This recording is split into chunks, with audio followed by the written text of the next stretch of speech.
Henry, James, and Gordon were miserable.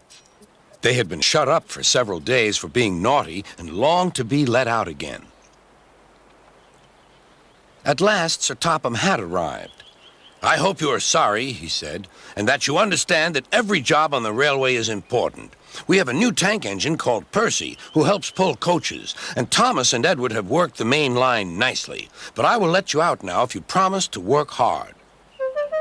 "Yes, sir," said the three engines, "we will." "That's good. But please remember that this no shunting nonsense must stop." Sir Topham Hatt then told Percy, Edward, and Thomas that they could go and play on the branch line for a few days. And they ran off happily to find Annie and Clarabelle at the junction. The two coaches were very pleased to see Thomas again.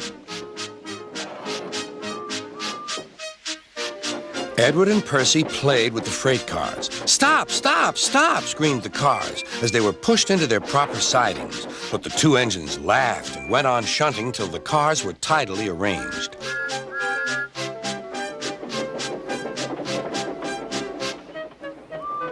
Next, Edward took some empty cars to the quarry. Percy was left alone. He didn't mind that a bit. He liked watching trains and being cheeky to the other engines. "Hurry, hurry, hurry," he would call, and they got very cross.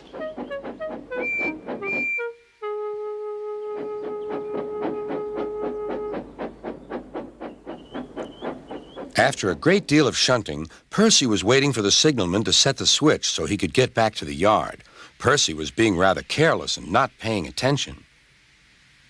Edward had warned Percy, "Be careful on the main line. Whistle to the signalman that you are there." But Percy didn't remember to whistle, and so the busy signalman forgot him. Percy waited and waited. The switch was still against him, so he couldn't move. Then he looked along the main line.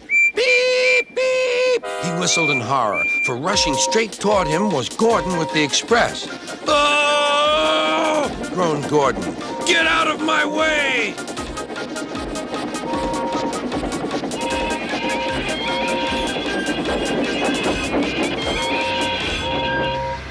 Percy opened his eyes. Gordon had stopped with Percy's buffers just a few inches from his own. But Percy had begun to move. "I won't stay here. I'll run away," he puffed.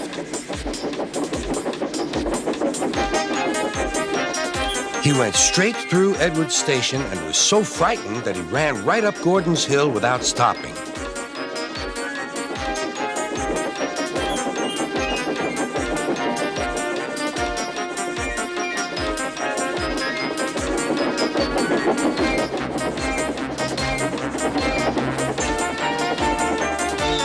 After that, he was tired, but he couldn't stop. He had no driver to shut off steam and apply the brakes. "I want to stop! I want to stop!" he puffed. The man in the signal box saw Percy was in trouble, so he kindly set the switch. Percy puffed wearily onto a nice empty siding, ending in a big bank of earth. He was too tired now to care where he went. "I want to stop! I want to stop!" "I have stopped," he puffed thankfully. "Never mind, Percy," said the workmen as they dug him out.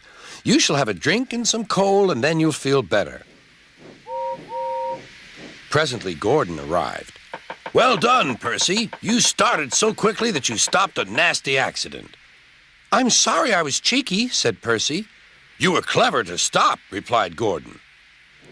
Then Gordon helped pull Percy out from the bank. The two engines are now good friends, but Percy is always most careful when he goes out on the main line.